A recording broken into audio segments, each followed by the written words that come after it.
एक जमीन मिल रही है किथे मिलदी पई है ਉਹ ਚਾਚਾ ਰਸ਼ੀਦ ਨਹੀਂ ਹੈਗਾ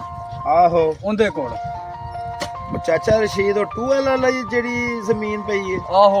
ਟੂਵਲ ਵਾਲੀ ਜ਼ਮੀਨ ਤੇ ਉਹਨੂੰ ਪੈਸਿਆਂ ਦੀ ਲੋੜ ਹੈ अच्छा ਤੇ ਜ਼ਮੀਨ ਵੀ ਚੰਗੀ ਆ ਕਹਿੰਦੇ ਉੱਥੇ ਲੈ ਲਈਏ ਉਹ ਕੀ ਕਰਾਂਗੇ ਉੱਥੇ ਉੱਥੇ ਆਪਾਂ ਕਮਾਦ ਲਾਵਾਂਗੇ ਕਮਾਦ ਲਾਵਾਂਗੇ ਆਹੋ ਪਰ ਉਹਦੇ ਮੁੰਡੇ ਤੇ ਬੜੇ ਕਮੀਨੇ ਨੇ ਉਹਨਾਂ ਨੇ ਸਾਰਾ ਕਮਾਦ ਚੁੱਪ ਲੈਣਾ ਈ ਉਹ ਕਿੱਥੇ ਚੁੱਕ ਲੈਣਾ ਯਾਰ ਕਮਾਦ